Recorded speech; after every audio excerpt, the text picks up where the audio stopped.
Beleza. Bom, gente, bom dia mais uma vez, né?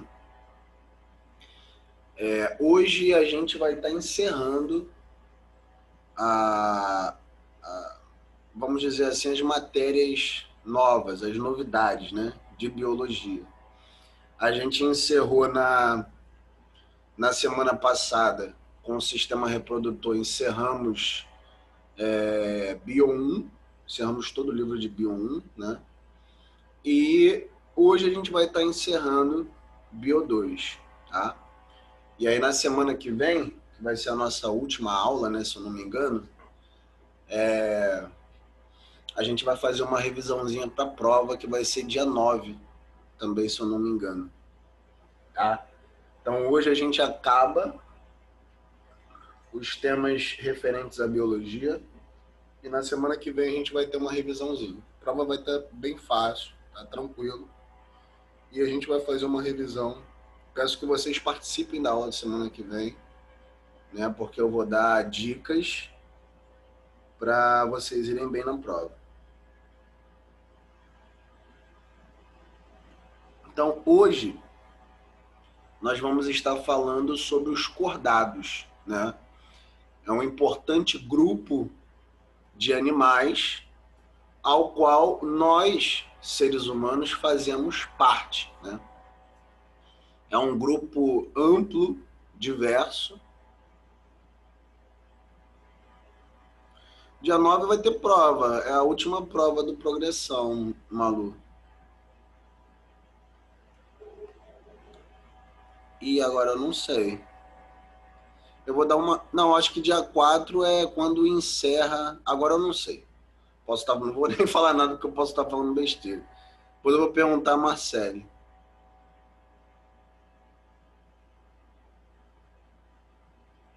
Ah, tá. Então são as provas de recuperação, né? Ah, então é isso. Eu fiz confusão. Eu que fiz confusão. É porque eu acho que para vocês o simulado era a prova do terceiro trimestre, né? Não é isso? Ou eu estou enganado? Desculpa, prof, que eu estou perdido. Hum.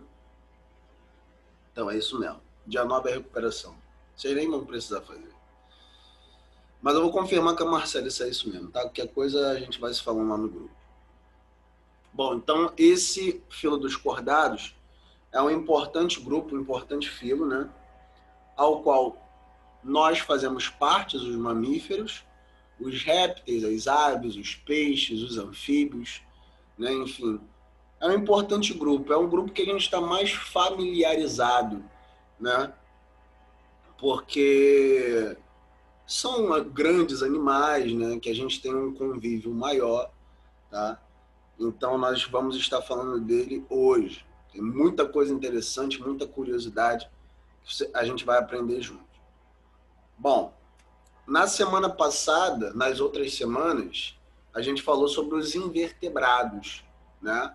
Falamos sobre algumas características deles, por exemplo, a maioria dos invertebrados, assim como todos os cordados, são animais triblásticos, com 3 folhetos embrionários. Repito, se tem dificuldade nessa parte, as aulinhas referentes a esse tema já estão gravadas e já estão postas lá no Google Classroom. Dá uma olhadinha lá, tá bom? Então, a maioria dos invertebrados são triblásticos. Possuem mesoderme, ectoderme e endoderme. São 3 folhetos embrionários. Somente quinidários, que são as águas-vivas, possuem 2 folhetos embrionários, endoderme e ectoderme, por isso são diblásticos. Tá? Vimos também que a maioria dos invertebrados são protostômios. São animais protostomados. O que é isso, Dani? São animais onde a boca veio primeiro a partir do blastópolo. Tá? Então a gente tem o blastópolo lá no embrião do animal, tá? E desse blastópolo ou é formada a boca ou é formado o ânus, né? Animais onde do blastópolo forma a boca, primeiramente, são chamados de animais protostomados. São um importante grupo de animais, tá? Nesse grupo de protostomados estão os plateumintos, os nemateumintos, né? Estão os moluscos, os anelídeos, que são as minhocas, mas quem? Os artrópodes, tá? Então, a grande maioria, os insetos, a grande maioria dos invertebrados são animais protostomados, né? A gente tem plateumintos, a gente viu também que os plateumintos como a Taenia solium, Taenia saginata, que são chamadas de solitárias, né? O plateuminto que causa a esquistossomose, né, que infecta caramujos e seres humanos, são animais acelomados, ou seja, não possuem uma cavidade interna, tá?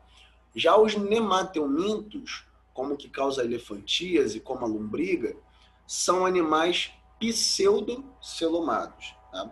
A partir daí, moluscos, artrópodes, anelídeos e cordados são animais celomados, beleza?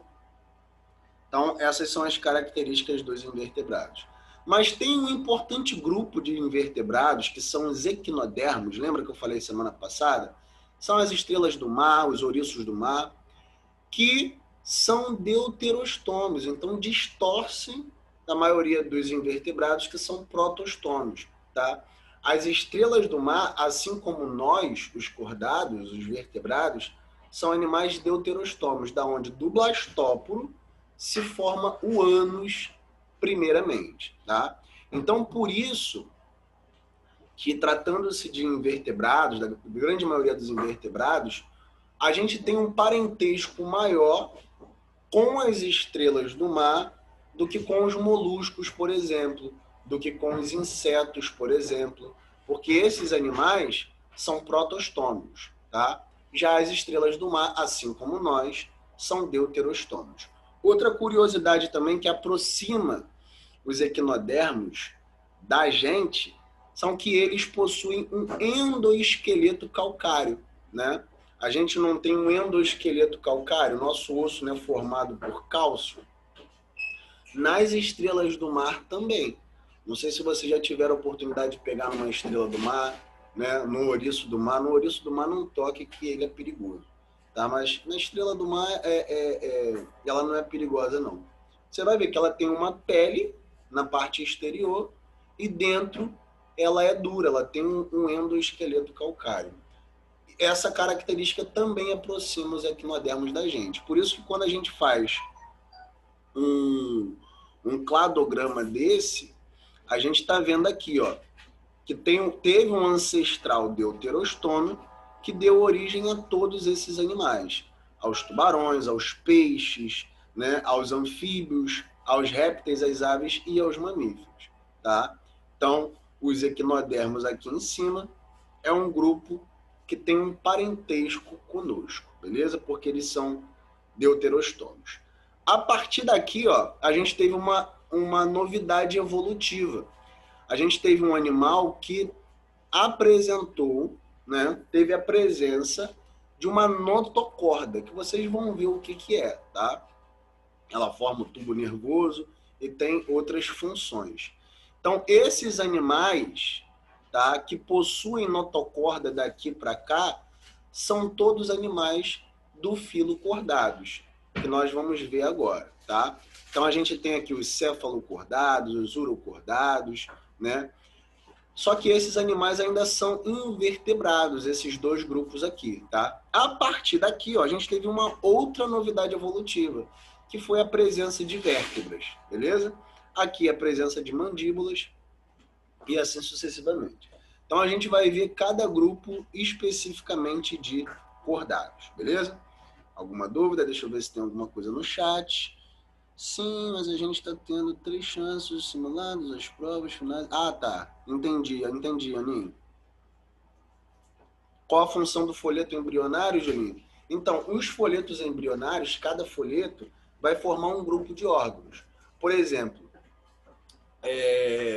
a ectoderme é ela que vai formar a nossa pele, os nossos dentes, as nossas unhas, tá? Já a endoderme, que está mais na parte interior do embrião, a endoderme forma o sistema digestório. e todos os seus órgãos anexos. Por exemplo, o pâncreas é formado pela endoderme, o estômago, o intestino, e a mesoderme formam outros órgãos, como, por exemplo, pulmão, coração, tá? O nosso sangue também é formado pela mesoderme.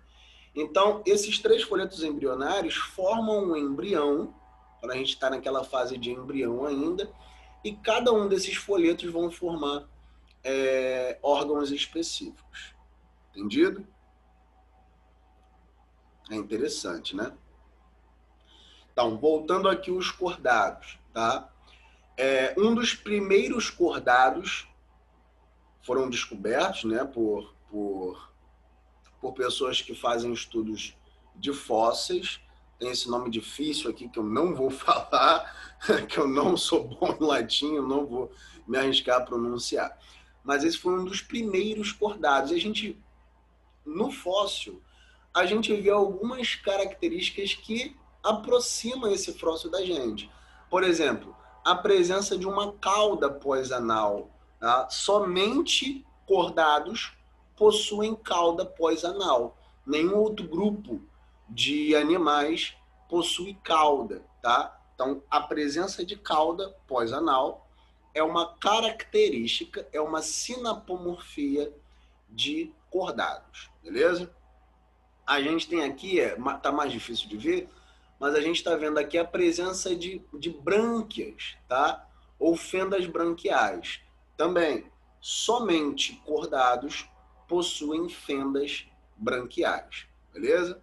A gente tem esses músculos longitudinais, que também é uma característica de cordados, e também está mais difícil de ver, mas eles possuem um tubo nervoso dorsal e a presença da notocorda, tá? Então, essas características mostram que esse fóssil é um cordado antigo, um cordado primitivo, beleza? Bom, então, características gerais são triploblásticos, como a maioria dos animais, são celomados, possuem uma cavidade interna, possuímos simetria bilateral, a parte direita é igual à parte esquerda, e nós somos deuterostomos, a parte do blastóporo é formado o ânus, tá? Agora, características exclusivas desse importante filo. A presença de notocorda, que inclusive nos dá um nome, né? Então, a notocorda forma uns cordados, beleza? O que é a notocorda, Dani? Notocorda é um bastão flexível, né? Como se fosse um tubo, um tubo de borracha, né? É um bastão flexível e ele serve para dar resistência ao animal e para dar sustentação, né? Nós vimos que, por exemplo, moluscos possuem um corpo todo mole, não tem tanta sustentação. Minhocas, anelídeos também é a mesma coisa, né? Insetos até têm uma sustentação, mas por causa de um exoesqueleto, né? Quando eles perdem o exoesqueleto na fase de muda, na fase de equidise, eles também possuem um corpo mole, não tem tanta sustentação e é ruim para dar movimentação, tá? Agora, com a presença de notocorda, foi uma novidade evolutiva que deu a nós, a esse importante grupo, uma flexibilidade no ambiente, uma sustentação, uma rigidez, tá? E a notocorda também pode formar o tubo nervoso, né? Então, a nossa medula espinal, né? As nossas vértebras, né, são formadas pela notocorda, tá? Lembrando que a maioria dos cordados não possuem notocorda na fase adulta, mas possuem notocorda na fase embrionária. Todos os cordados possuem notocorda na fase embrionária, beleza?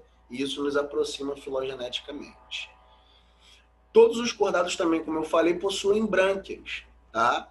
Que estão localizadas ao lado da faringe e dão as brânquias nos cordados aquáticos. Aí você me diz, Dani, isso está errado. Está errado, não são todos os cordados que possuem brânquias. Nós não possuímos brânquias, aves não possuem brânquias, répteis não possuem brânquias, anfíbios também não. E aí, vocês acham que os biólogos estão errados de classificar esses animais como cordados também? O que vocês acham? A gente possui brânquia, não possuímos brânquias, e aí? A maioria faz essa pergunta, né? Ô professor, mas a gente não tem brânquia, como assim todos os cordados possuem brânquias? Então, nós não possuímos brânquias na fase adulta, tá? Mas, dever de casa, pega depois a foto de um embrião humano, né? Nas suas primeiras fases. Você vai ver a presença de fendas branquiais, tá? No embrião humano, beleza? Então, assim, é muito interessante, mas nós, na fase de embrião, tá? Saindo do embrião para a fase fetal, nós possuímos brânquias, tá? Então, essa é uma característica que nos aproxima de todos os cordados. Isso mostra que nós estamos inseridos nesse grupo, tá?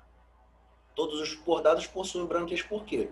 Porque o cordado primitivo, nosso cordado ancestral, que deu origem a gente, ele era um animal aquático, tá? Então, ele só respirava através das brânquias. E essa característica ficou na gente também, beleza? Biel, mas não tem uma coisa que o nosso sistema respiratório humano evoluiu dos peixes? Então, Gabriel, é justamente isso. As brânquias estão presentes na fase embrionária nos seres humanos. Não só nos seres humanos, mas como em todos os cordados. Só que na gente, na fase adulta, ela dá origem a outras estruturas, né? As brânquias dá origem a outras estruturas, como, por exemplo, a nossa traqueia, ela é formada por essas brânquias, alguns ossos da face, né? As nossas cordas vocais são formadas por essas brânquias, né? Então ela só está presente na fase embrionária, mas depois na fase adulta, na fase de feto ali, ela dá origem a outras estruturas, beleza? Do sistema respiratório. Então, notocorda e fendas branquiais são características exclusivas dos cordados, somente cordados têm. Outra coisa interessante, um tubo nervoso dorsal. Somente cordados possuem um tubo nervoso dorsal, ó. Um tubo que parte da cabeça e vai dorsalmente pelas costas até a região do ânus, né, do cóccix. Somente cordados possuem um tubo nervoso dorsal. O tubo nervoso da grande maioria dos invertebrados, como os insetos, ele é ventral, ele parte aqui da barriga, ó. Então, somente cordados possuem um tubo nervoso dorsal. Beleza? Outra característica, cauda pós-anal, né? Somente cordados possuem cauda. Aí é uma outra coisa que os alunos me perguntam. Mas, Dani, a gente não tem cauda, né? Como é que a gente está inserido nesse grupo? Repito, a gente não tem cauda na fase adulta, mas na fase embrionária a gente possui cauda. Dá uma olhadinha lá no embrião humano e você vai ver uma cauda. Inclusive o nosso cóccix é um resquício da cauda. Se você for ver lá o cóccix, ele é uma pequena caudazinha, como se fosse um rabinho assim, ó. Como se fosse um cotocozinho de cachorro, quando corta.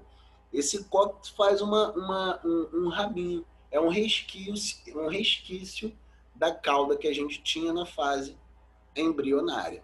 Outra característica que nos aproxima dos cordados, beleza? Então, nesse slide aqui, a gente vê todas essas sinapomorfias. Fendas branquiais, né? Notocorda, tá? Tubo nervoso, aqui ó, notocorda, tubo nervoso dorsal, né? Nós somos animais celomados, cauda pós-anal, tá? Então, são todas características dos cordados. Beleza, amores? Alguma dúvida até aqui? Alguém tem alguma coisa a falar? Show? Nada? Posso prosseguir? Então, a gente vai falar agora sobre cada um desses grupos. Vimos as características, né, que que nos marcam, né? As sinapomorfias que nos marcam. Agora a gente vai ver grupo por grupo desse importante filo, beleza? Então, ó, nós dividimos os cordados em dois importantes grupos, ó, muito fácil, tá? Muito fácil. São os cordados que não possuem crânio, tá? E são cordados invertebrados. Tem gente que faz confusão, acha que todos os cordados são invertebrados. Não. Cordados são os animais que possuem notocorda, tá? Vertebrados é um grupo que se originou dos cordados, tá? Mas nem todos os cordados possuem vértebras, não, tá? Então, existem cordados invertebrados e ainda sem crânio, tá? Então, esses cordados sem crânio são chamados de acraniatas ou protocordados, beleza? Que são dois grupozinhos. São os cefalocordados, que são os anfioxos, e os urocordados, que são os tunicatos, beleza? As assídeas. E a gente tem um outro importante grupo, que são os animais que a gente mais conhece, que a gente está mais familiarizado, né? Os anfíbios, os peixes, os tubarões, os répteis, as aves e os mamíferos, tá?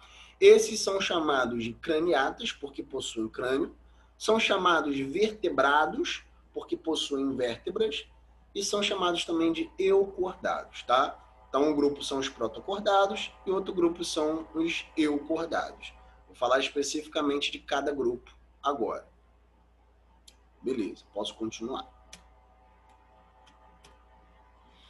Bom, o primeiro grupo, né, o animal o cordado mais primitivo hoje que a gente conhece é o que faz parte desse grupo dos cefalocordados, que é esse anfioxo aqui, ó. Esse animalzinho aqui chamado de anfioxo, beleza? Parece um girino, né? Um peixinho pequeno, mas ele é um cefalocordado, tá? Ele tem uma característica marcante, gente. Por quê? É o único cordado que possui notocorda, tanto na sua fase embrionária, como na sua fase adulta. Então, é o único cordado onde a notocorda persiste até a fase adulta do animal, tá? Então, olha aqui, ó, o anfioxo possui uma notocorda, olha, isso já mostra que ele é um cordado, possui fendas branquiais, tá? Possui cauda pós-anal, então ele é um cordado. E ele é o cordado mais primitivo porque ele ainda tem a notocorda na fase adulta e ele é um animal dioico. O que é um animal dioico, Dani? Vocês lembram? Animal dioico é um animal que possui os dois sexos, é um hermafrodita, tá? Então, ele possui um órgão masculino e possui um órgão feminino, beleza? A gente tem aqui uma foto do anfioxo, tá? Esse bichinho aqui, ó, parece um girinozinho, né? Mas é um anfioxo. E a gente encontra anfioxo na praia, em qualquer praia que você vá, 99% de chance de ter anfioxo ali. Aí muitos me perguntam também, mas poxa, eu nunca vi esse animal. A gente não vê porque, primeiro, ele é muito pequeno, tá? Então aqui, ó, é porque essa foto está aumentada. Mas aqui, olha o tamanho do grão de areia e olha o tamanho do animal. Ele é muito pequenininho. E ele também é transparente.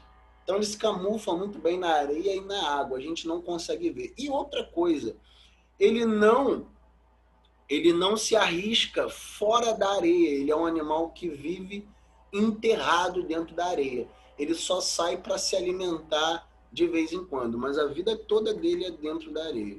Então é um animal que vive enterrado. Por isso a gente não tem o costume de ver anfioxo. Mas ele é importante porque, por exemplo, esses ensinos esses estudos que a gente tem sobre as fases embrionárias, né? Formação da mesoderme, endoderme e ectoderme, formação do celoma, formação do ânus e da boca através do blastóporo, todos esses estudos são feitos com embriões de anfíoxo. Então, eles são muito importantes para a ciência, tá?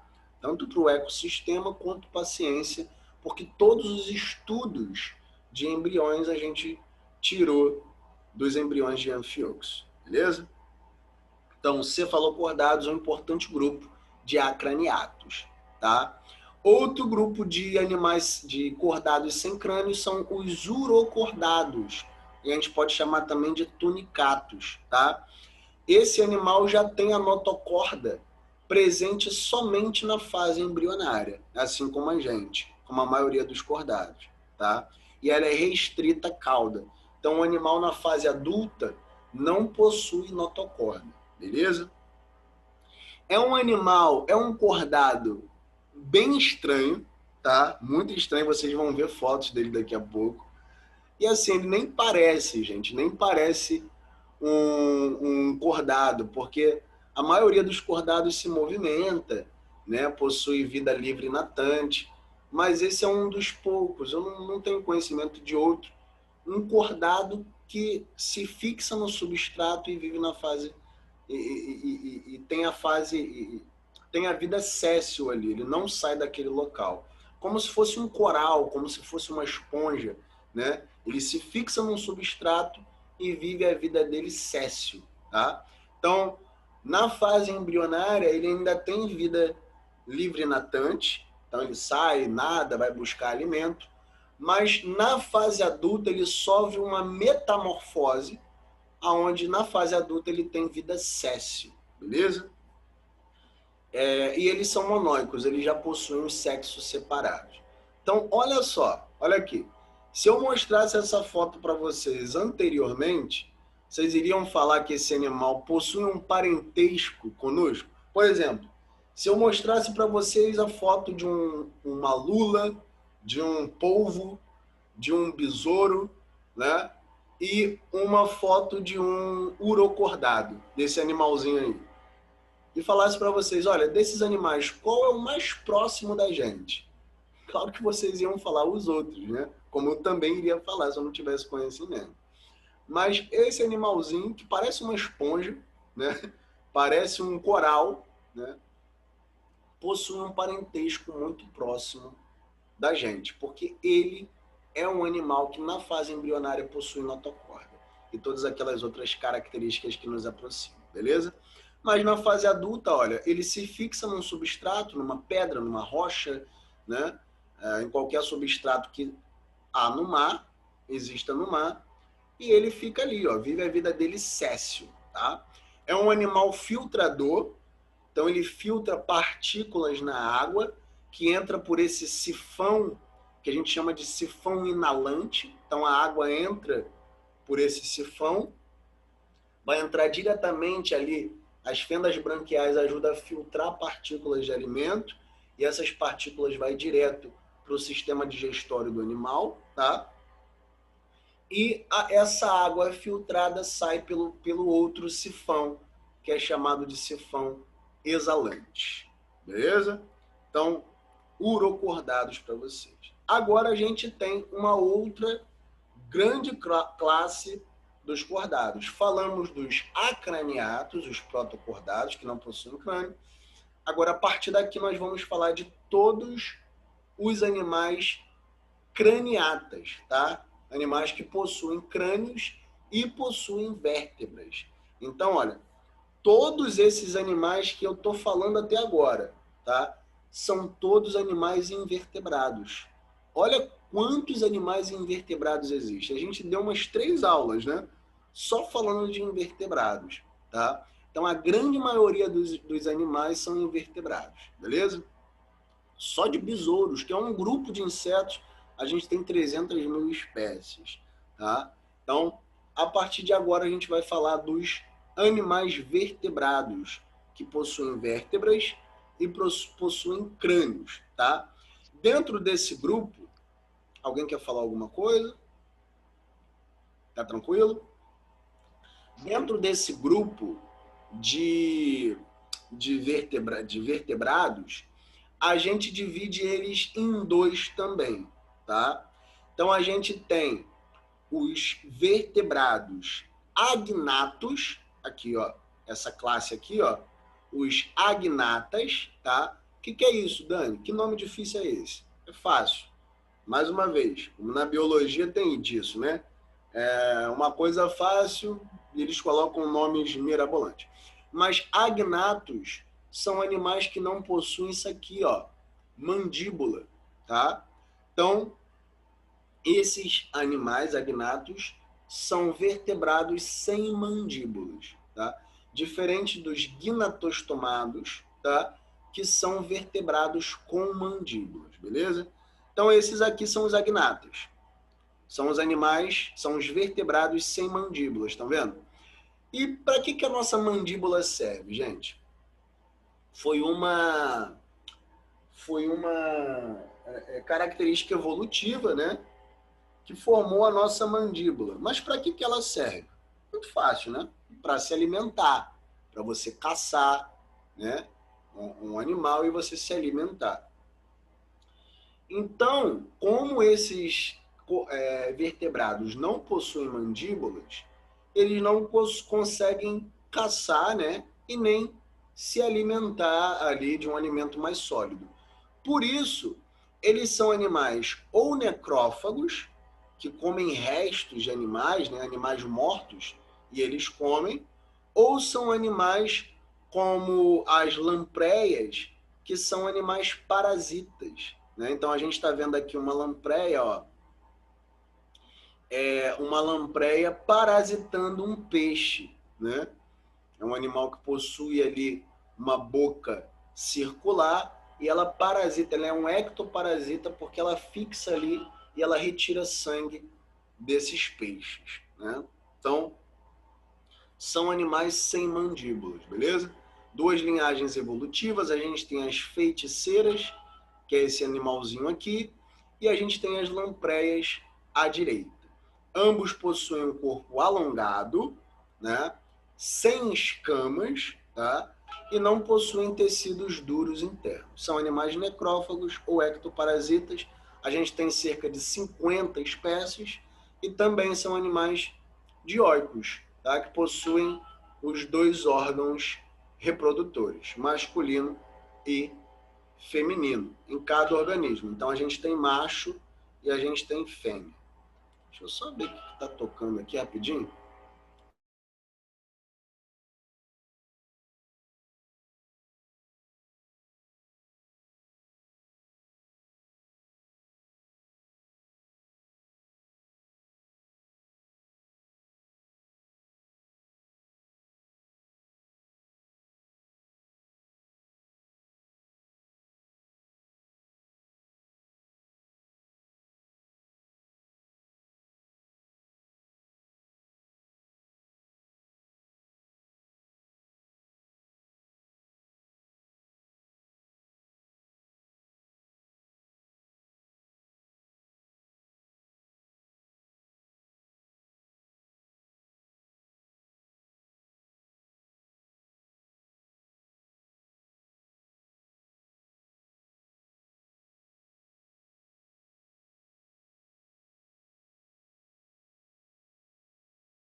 Beleza, meus amores. Então, esses são animais agnatos, tá? São vertebrados que não possuem, olha, vertebrados que não possuem vértebra.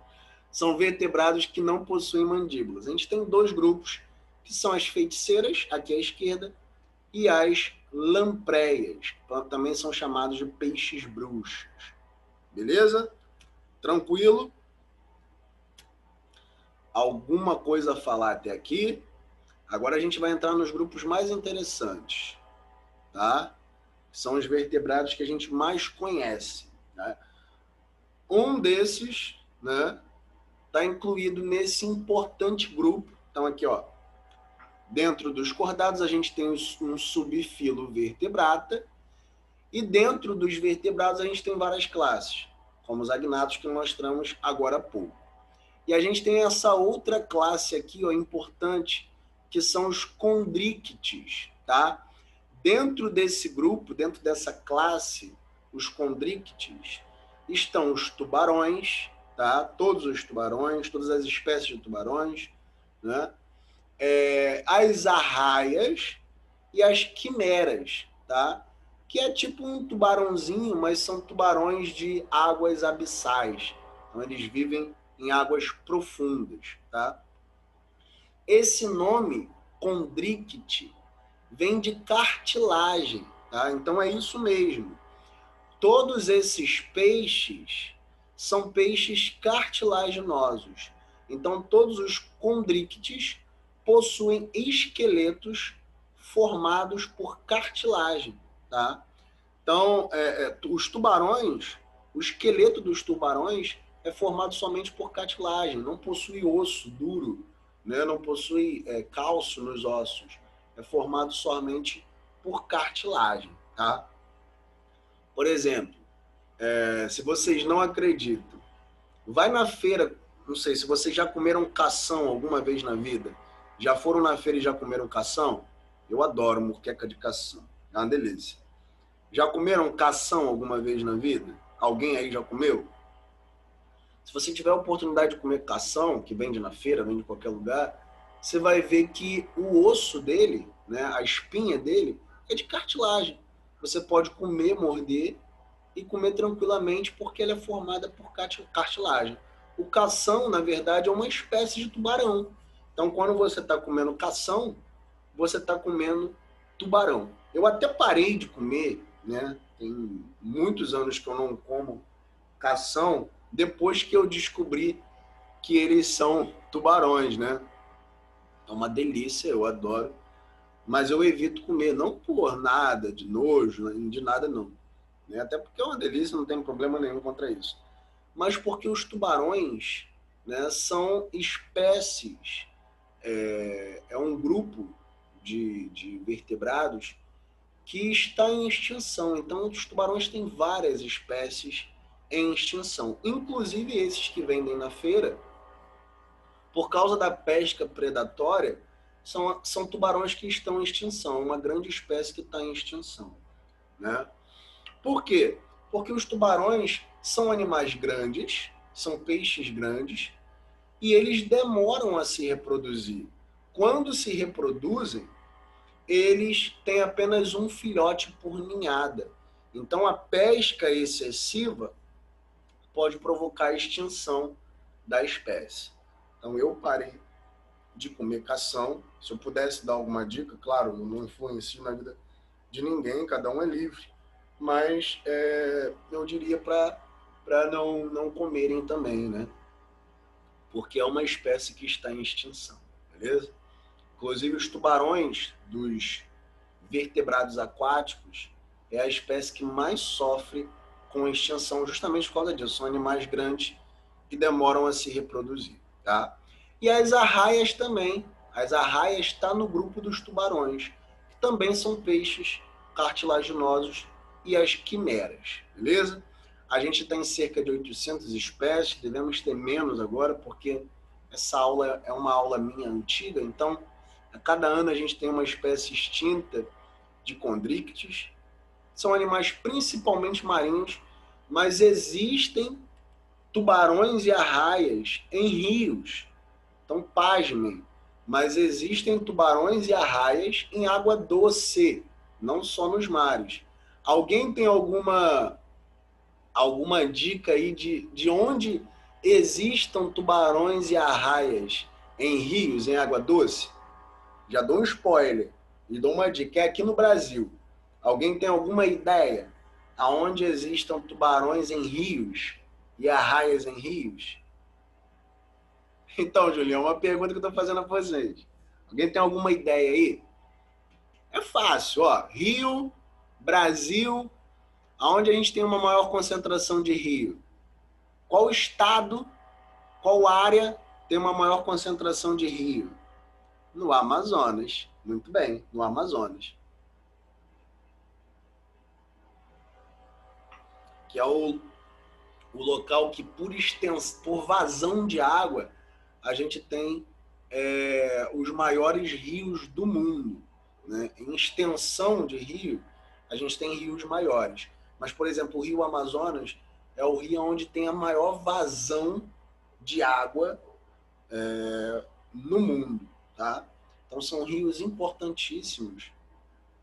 E ali a gente tem várias espécies. Inclusive, eu acho que eu já falei para vocês, né? Foi as nossas primeiras aulas, a gente estava nas aulas presenciais ainda. Eu falei para vocês que a Amazônia, toda a Amazônia, ela já teve dentro d'água, né? Antes das placas sul-americanas, né? As placas tectônicas se convergirem, né? E aí formou os Andes. Com a formação dos Andes, a gente teve elevação dessa área do norte brasileiro. Então, o norte brasileiro, incluindo a Amazônia, estava toda dentro d'água. Quando as placas tectônicas convergiram, eu tive um levantamento, tá? E aí formou ali o Chile, os Andes, e eu tive um soerguimento também da Amazônia. Então, a Amazônia já foi mar, né? Ela já esteve dentro d'água. Por isso que lá, a gente tem, nos rios de lá, a gente tem muitos animais marinhos. Por exemplo, o boto cor-de-rosa, que é um animal característico da Amazônia. O que o boto cor-de-rosa é? O que vocês acham que o boto cor-de-rosa é? Alguém tem alguma ideia? Já pensaram nisso alguma vez? Já viram o boto cor-de-rosa, né? Em filmagem, em fotos. Com que animal que o boto cor-de-rosa se parece? Alguém tem alguma ideia? Um golfinho. Né? Então, se você pegar um boto cor-de-rosa, você vai ver um golfinho. Boto cor-de-rosa é um golfinho. Golfinho vive aonde? No mar. Né? Mas ali na Amazônia, a gente só tem naquela área muitos animais marinhos que se adaptaram àquela vida ali de água doce. Então, a gente tem o tubarão na Amazônia de água doce. A gente tem tartaruga na Amazônia, que são animais predominantemente marinhos, mas na Amazônia a gente tem, nos rios, e os golfinhos ali, que são os botos cor-de-rosa. Beleza? Então, Chondrichthyes, um importante grupo. A gente conhece mais os tubarões, né? Por isso eu vou falar mais deles. São animais dioicos também. São animais monóicos. Fazendo confusão. Animais monóicos são hermafroditas, possuem os dois sexos funcionais no mesmo organismo. Dioicos possuem o sexo distinto ali no organismo. Então, tem um organismo masculino, tá? E um organismo feminino. Dioicos é quando eu tenho macho e fêmea, tá? Os machos possuem um aparelho copulatório, que é um pênis, né? Que ele se divide em dois, e é chamado de clasper nos tubarões. Ele introduz esse aparelho copulatório no aparelho reprodutor da tubaroa que fala, eu nunca me liguei nisso, é tubarão fêmea ou tubaroa? Não sei, depois vocês pesquisam. Mas eles introduzem o clasper no aparelho reprodutor da fêmea, do tubarão, e eu tenho ali a fecundação interna, tá? Então, uma característica evolutiva também, a partir daqui, muitos animais possuem a fecundação interna, beleza? Show de bola? Inclusive, os tubarões, eu já disse, a maioria das vezes é só um filhote por ninhada, tá?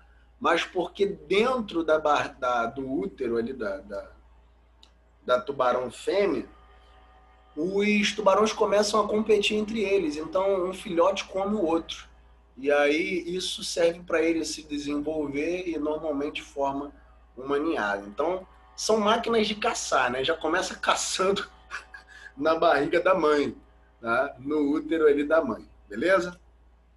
Então, a fecundação interna são animais que possuem fendas branquiais. A gente tem, ó, 1, 2, 3, 4, 5 fendas branquiais. É uma característica de Chondrichthyes também. Nos outros peixes, os peixes ósseos, que a gente vai falar daqui a pouco, eles possuem apenas 4 fendas branquiais. Tubarões possuem 5 fendas branquiais, e essas fendas são sem opérculo. O que é o opérculo, Dani?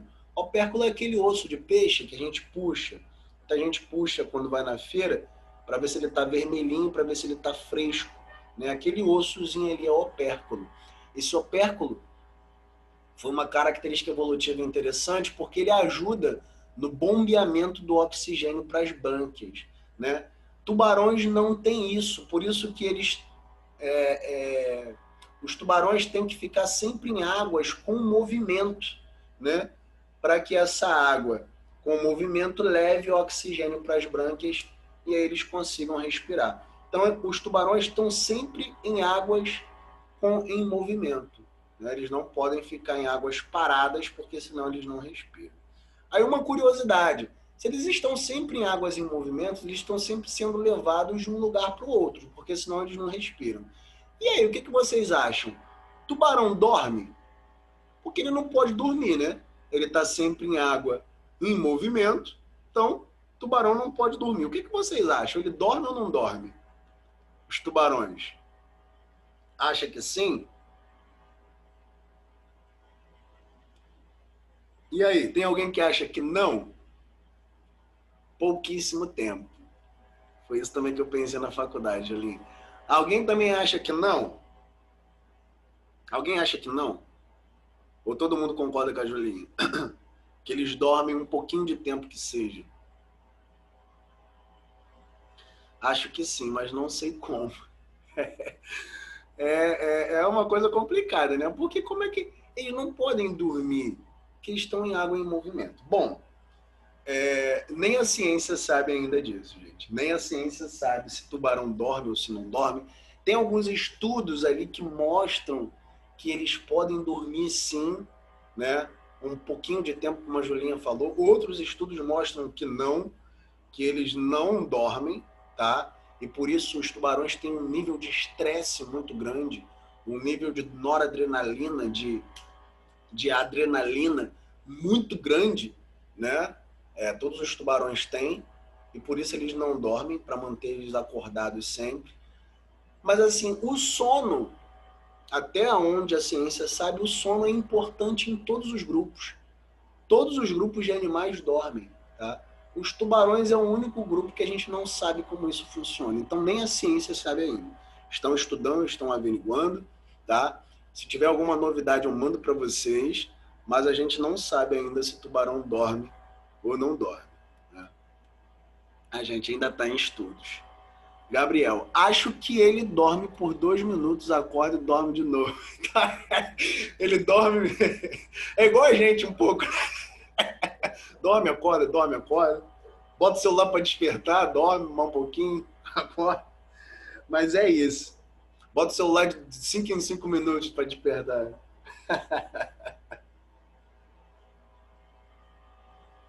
Então, mas a ciência não sabe ainda. A gente ainda está estudando. Mas é uma coisa bem complicada, porque eles só conseguem respirar em movimentos, tá? Se eles só conseguem respirar em movimento, eles não podem dormir.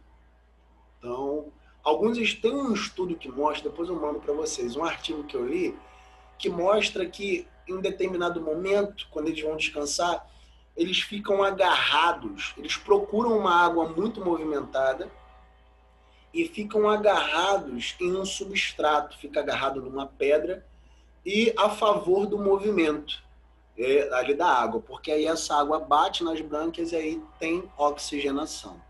Mas é um estudo que ainda está em análise, tá? Algumas espécies têm isso, outras não, então a gente não sabe ao certo. Mas assim, por mim, é uma opinião minha, eu acho que eles devem dormir sim, tá?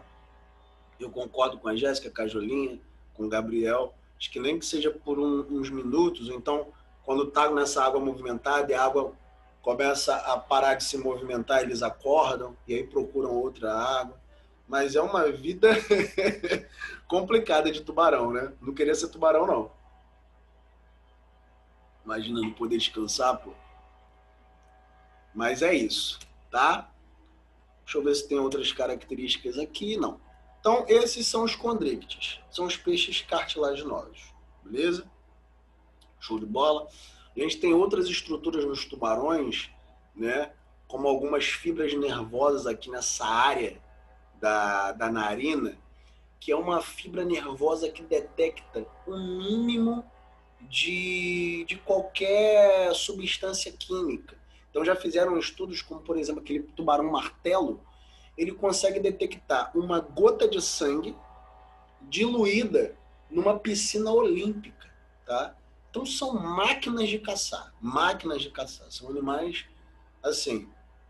Por isso eles são até conhecidos como animais perigosos para os seres humanos, mas assim, se vocês forem ver, abelha mata mais do que tubarão. Cachorro de casa, nosso cachorro mata mais do que tubarão. Teve mais casos de gente morta por cachorro do que por tubarão. Tá? Então, na verdade, os tubarões não caçam seres humanos. Nós não somos apetitosos para eles. Tá? Como a maioria dos animais, a gente não tem muita gordura, né? Eles gostam de foca, que tem bastante gordura, né? E outros animais marinhos, outros mamíferos marinhos. Mas seres humanos eles não caçam. A maioria das vítimas de tubarões são surfistas, né? Porque embaixo, e o tubarão não enxerga muito bem, porque na verdade ele é míope. Tem gente que faz essa confusão, que acha que tubarão é cego. Não, tubarão enxerga. Só que ele é míope, ele não enxerga muito bem. E aí embaixo um surfista parece o quê? Parece um golfinho, parece uma tartaruga, e ele vai caçar, né? Ele vai morder.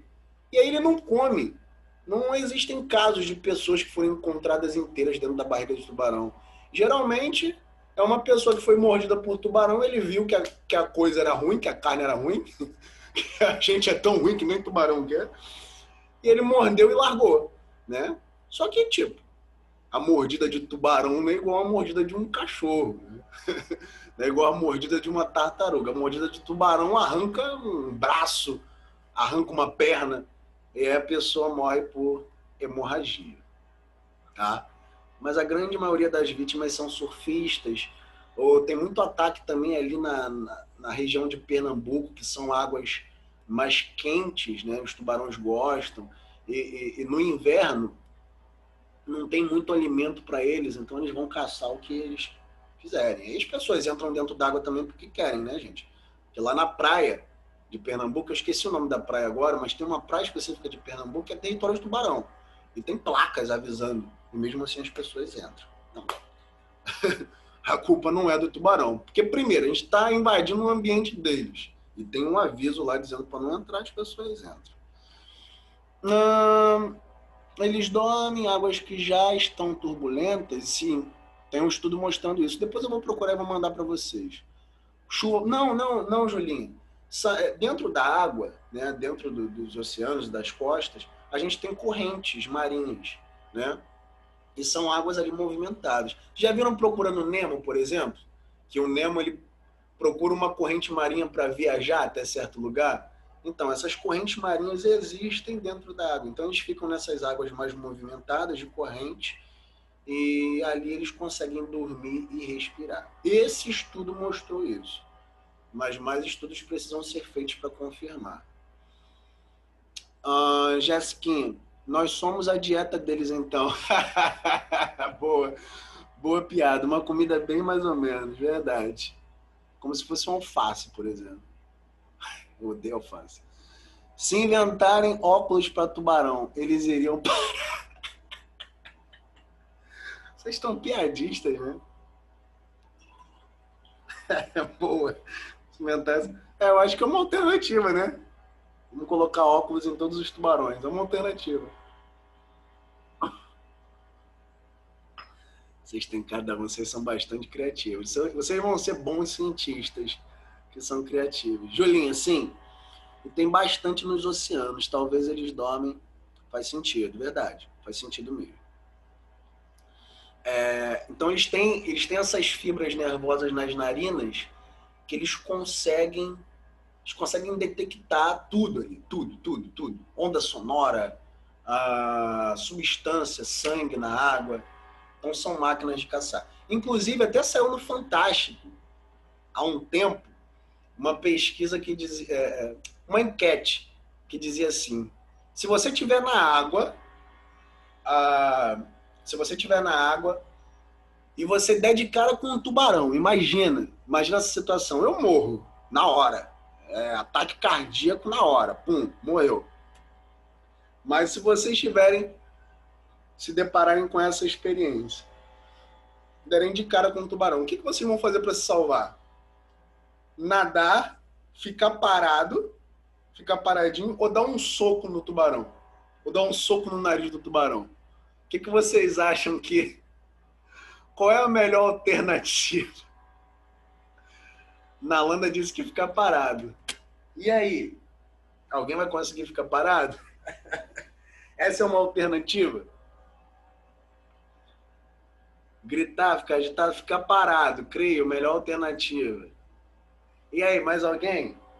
Ficar parado, nadar ou dar um soco no nariz do tubarão?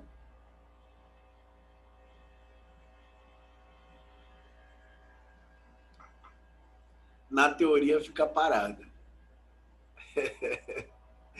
Então, gente, se você se movimentar, eu já disse, não adianta, eles vão detectar.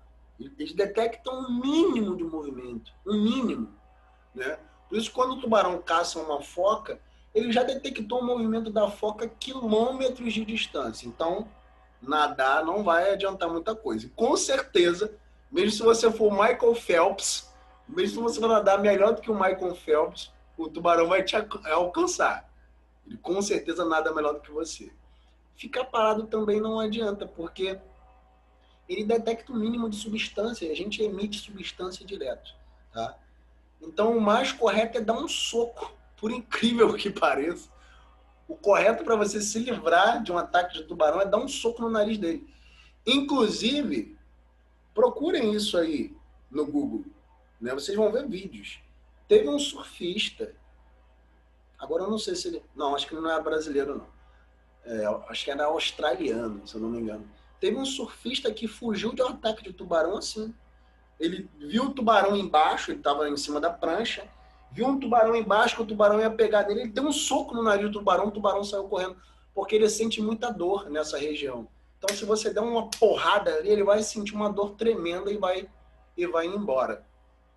E vai embora. Então, o mais correto, se vocês estiverem nessa situação, é dar uma porrada no nariz do tubarão. Eu espero nunca passar por isso, que eu vou morrer na hora. Não vou dar soco.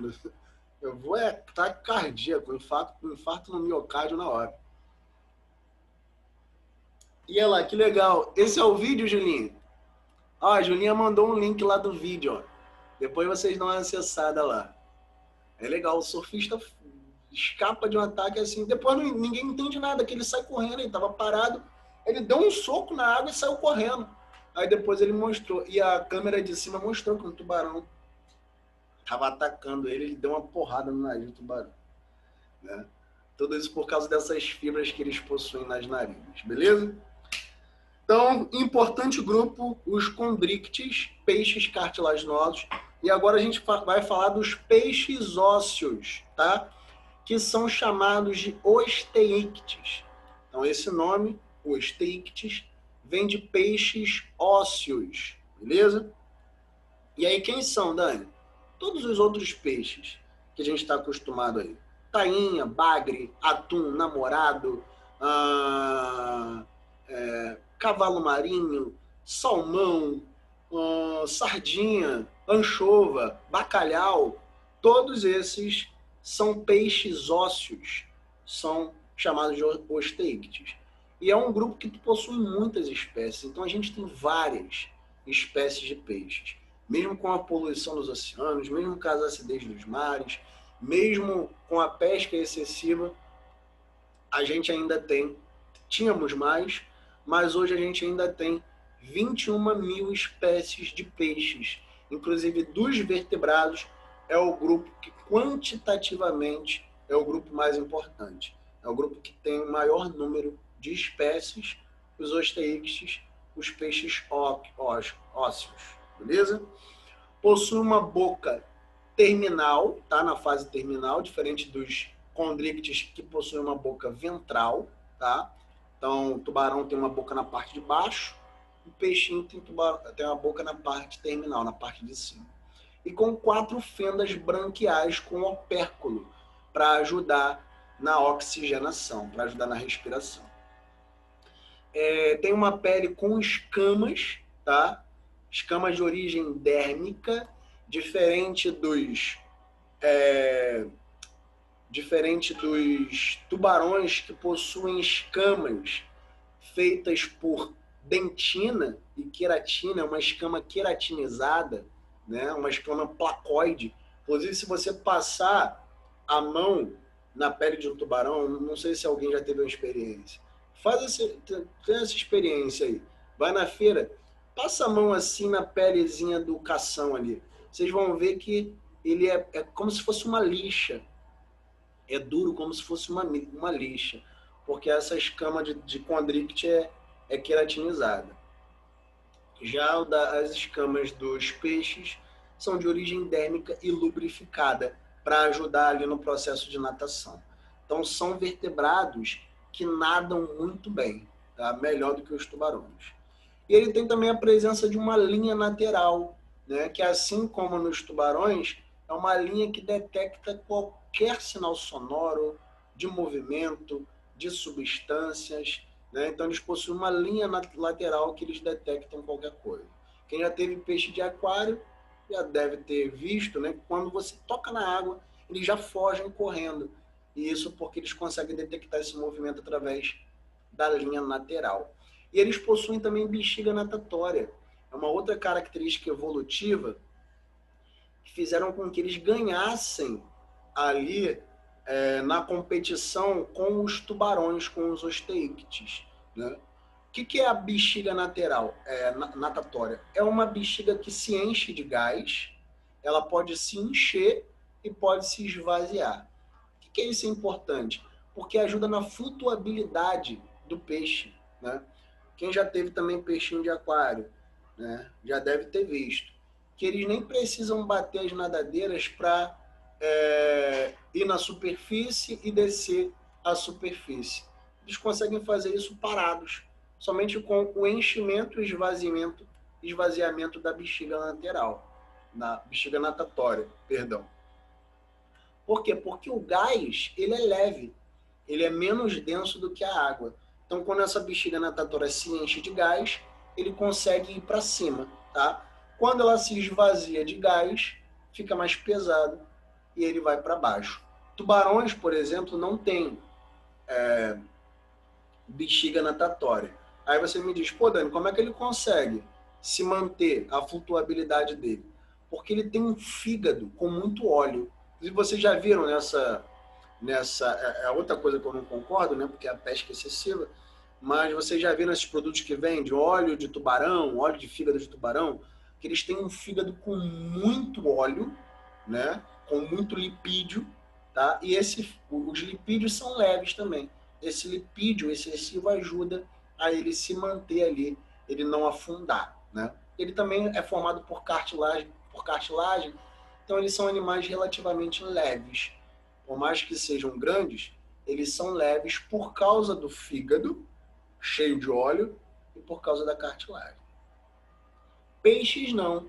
Peixes têm mais resistência do que os tubarões, que são formados por ossos, né? E tem a bexiga natatória, consegue alcançar ali uma flutuabilidade boa, beleza? Então aqui o opérculo com as brânquias, as 4 fendas branquiais, né? E esses são os peixes que respiram por brânquias, beleza? Showzaço? Mas agora,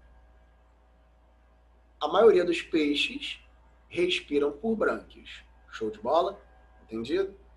Mas nós temos um grupo de peixes, tá, que conseguem respirar fora d'água. Aí você me diz, pô, Dani, aí não.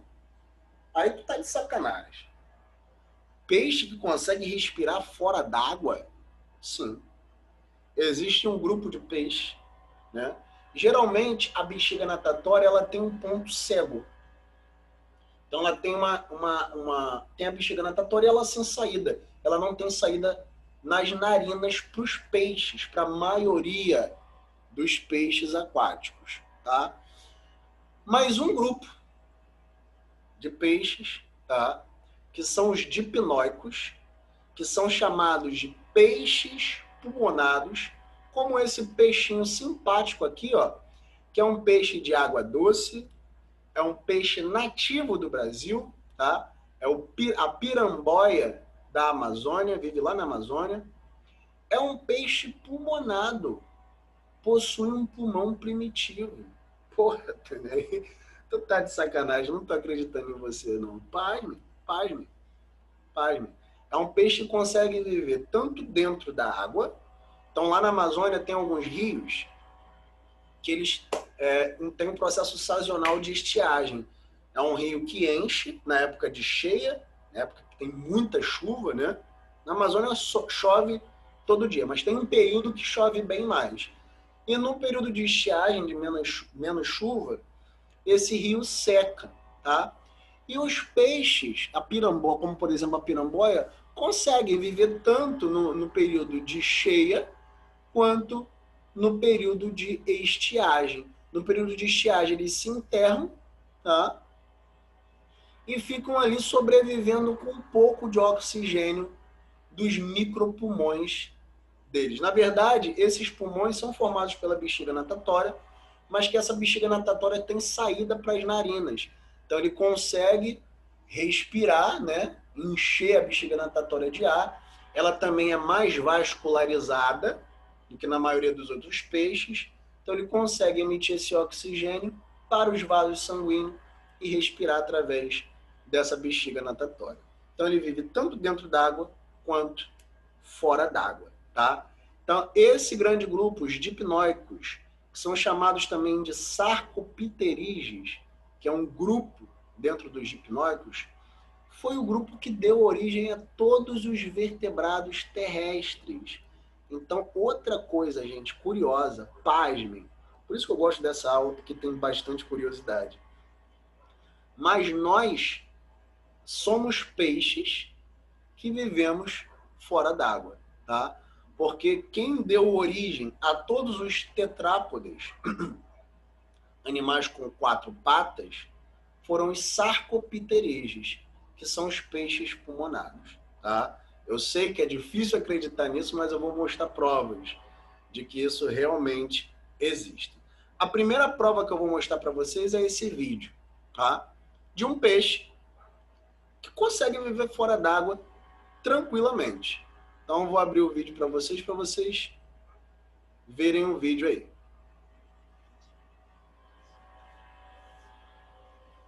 Olha aí, ó. Parece um sapo, né? Mas é um peixe. Olha lá.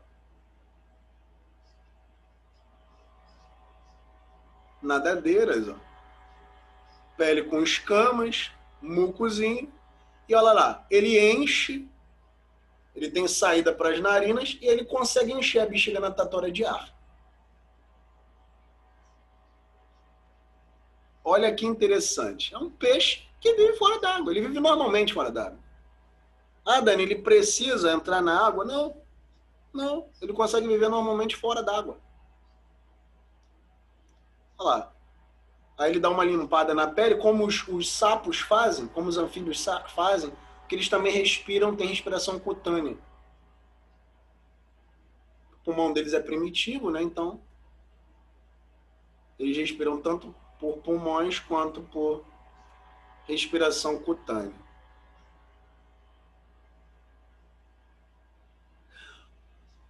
Olha, eu não sei se vocês estão conseguindo... Eu não sei se vocês estão conseguindo entender o que o moço do vídeo está falando, mas ele está falando, olha, que isso aqui é um display sexual. Isso aqui é muito interessante, gente. Porque dentro d'água, como que é a fecundação dos peixes? Me fala aí, como que é a fecundação dos peixes dentro da água? Existe fecundação interna nos peixes que vivem dentro d'água?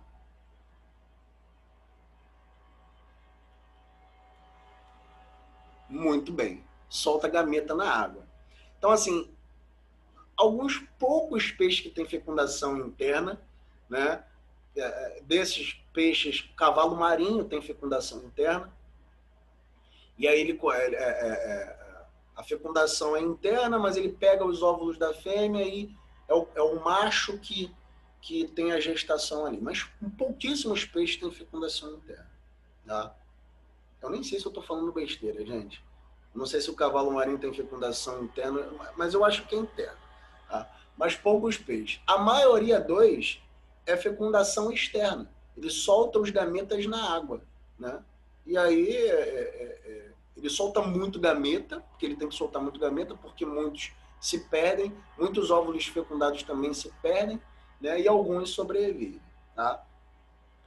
Só que fora d'água tem como fazer isso? Fora d'água tem como soltar os gametas externamente? Não, né? Não tem como soltar os gametas externamente. Então, o que eles têm que fazer? Esses peixes que conseguem viver fora d'água, o que eles fazem? O que vocês acham que eles fazem? Tem que conquistar a fêmea para ter acasalamento, né?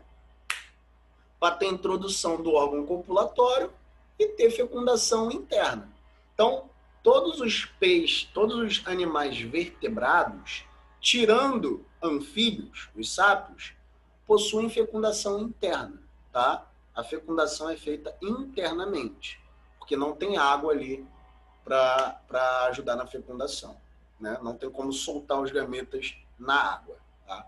Então eles têm que conquistar a fêmea.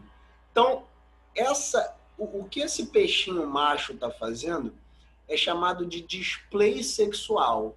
É como se fosse a corte das aves. As aves não fazem uma corte para atrair as fêmeas. Algumas aves fazem danças, né? A maioria das aves cantam, né? Então, a maioria dos cantos das aves são para atrair as fêmeas para acasalamento ou também para chamar a atenção de um perigo, mas a maioria para acasalamento. Alguns fazem danças, né? Outros constroem ninhos para as fêmeas. Então, as aves são bem interessantes, né?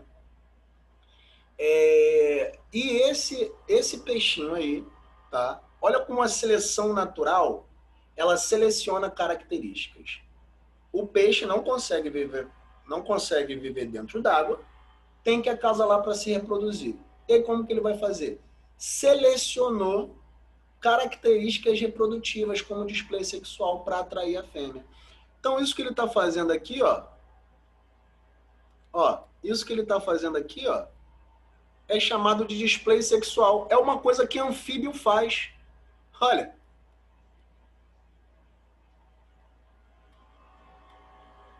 Ele salta, tudo isso é para conquistar a fêmea.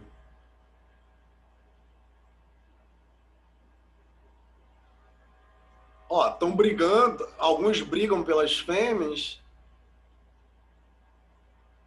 Mas isso aqui é muito interessante para mostrar para vocês como que a seleção natural, ela seleciona as características mais adaptáveis.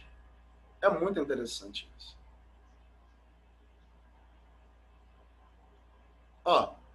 Ele piscando também é um display sexual para atrair a fêmea. Anfíbio faz isso.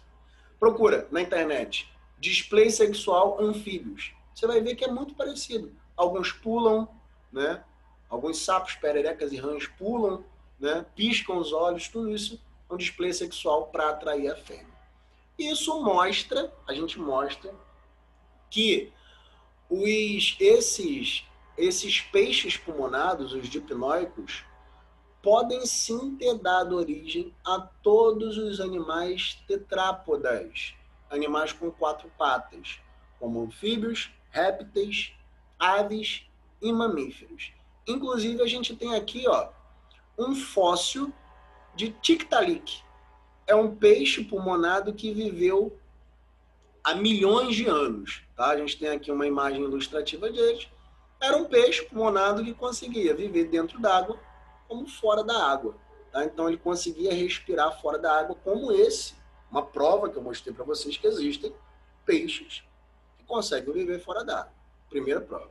E essa daqui é uma outra prova que a gente pode comprovar que esses animais deram origem a todos os tetrápodes. Isso aqui é um peixe, gente, olha. Isso aqui é uma escama, tá vendo aqui, ó? Isso aqui é escama, mostra que é um peixe, beleza? Mostra que é um peixe. Agora é um peixe totalmente diferente, porque aqui é um peixe com costelas. A maioria dos peixes não tem costela, não precisa de costela. Ela não respira, né? Nossas costelas, como eu mostrei em sistema respiratório, né? A gente tem os músculos intercostais, a costelinha do Tibete, lembra que eu falei? Tem o diafragma. São músculos que ajudam na expansão ali dos pulmões, tá? Peixes não respiram fora d'água, então não precisam de costelas. Mas esse tic-tac tinha costela. Olha aqui que interessante. Esse tic-tac, ele possuía ombros. Olha aqui, ó. Isso mostra que o ombro é para a gente se movimentar fora da água. Peixes não possuem ombros, mas o tic-tac possuía. E a principal prova é aqui, ó, a nadadeira, que é uma nadadeira lobada que a gente chama. Olha a nadadeira do tic-tac. Preste atenção aqui no zoom, olha. Percebe se não parece uma pata de tetrápode?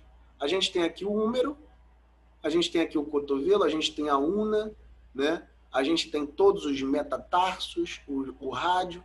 Então são animais, são peixes que saíram da água para colonizar o ambiente terrestre. Esses peixes pulmonares deram origem a todos os outros vertebrados terrestres, beleza? Então por isso que para a biologia, é uma coisa que eu fui descobrir na faculdade também, para a biologia, é claro que coloquialmente a gente pode falar, mas para a biologia peixes não existem, tá? Porque dentro dos peixes a gente tem vários grupos, tubarões também são peixes. Porque o que é peixe? É um vertebrado que vive dentro d'água. Tubarão também vive. Ah, mas peixe possui brânquias. Tubarão também tem. Então, tubarão é peixe, o outro não. O que é peixe? A gente não consegue categorizar porque os peixes possuem vários grupos diferentes. Inclusive estes, né, como o tic-tac, que eram peixes, mas não possuíam brânquias. Eles possuíam pulmões. Beleza? Show de bola? Alguma dúvida até aqui? Alguma curiosidade? Alguém tem alguma coisa a falar? 9h28. Vai dar para a gente dar a aula todinha. Nenhuma dúvida? Posso continuar? Engraçado, hoje não caiu, né? Notaram isso também? Hoje a aula não caiu. Que bom, assim a gente não perdeu tempo.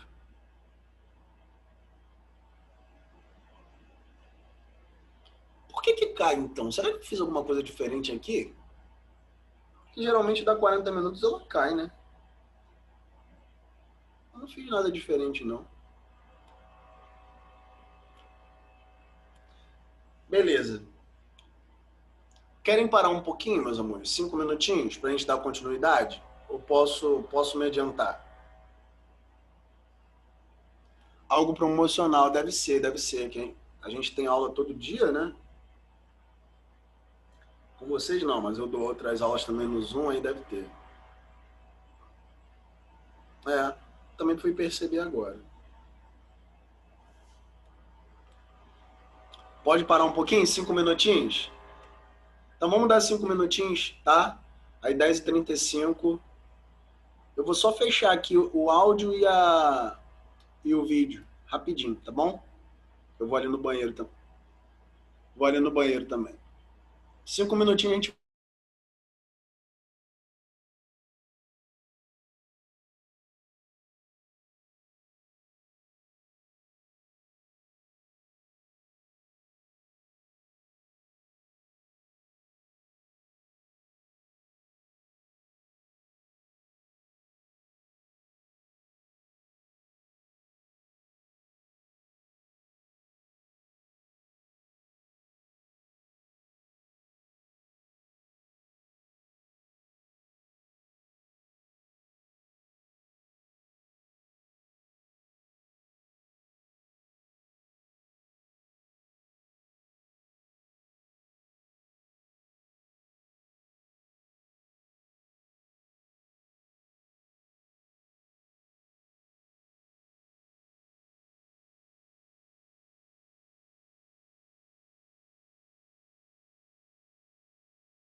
E aí, meus amores, voltamos?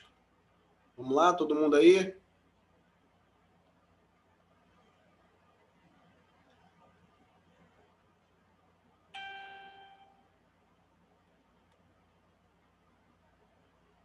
Bora. Agora é rapidinho, para finalizar. Beleza, Nalanda? Não sei se ela já saiu já. Vou tirar print aqui para colocar o... Aproveitar, vou tirar logo o print para colocar o nome na chamada.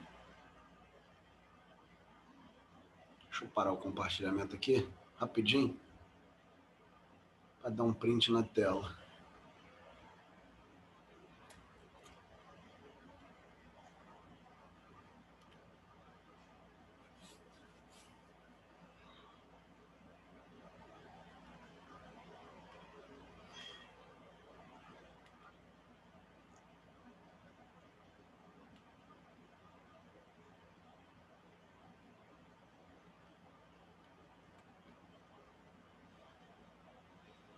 Foi.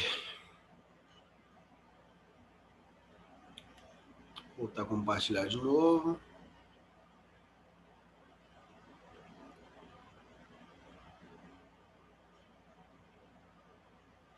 Beleza. Então, falamos dos sarcopterídeos, os dipnóicos ou peixes pulmonados, né?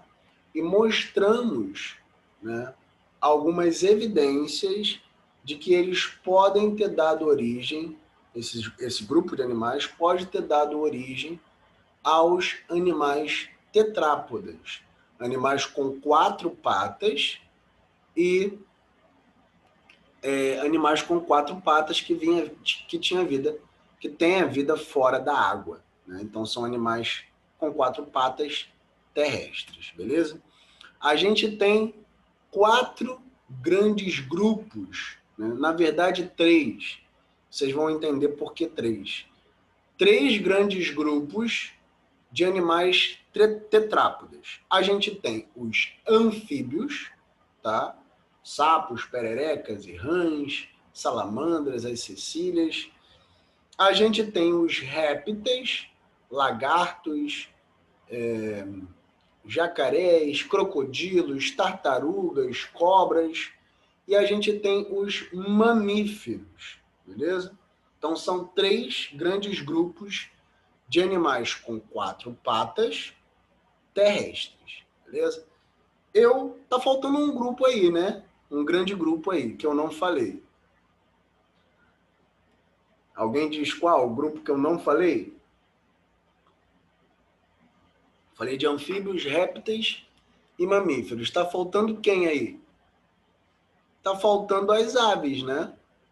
Então, a gente, no ensino médio, para vocês, a gente separa as aves, os tetrápodes em 4 grupos, né? Anfíbios, répteis, aves e mamíferos.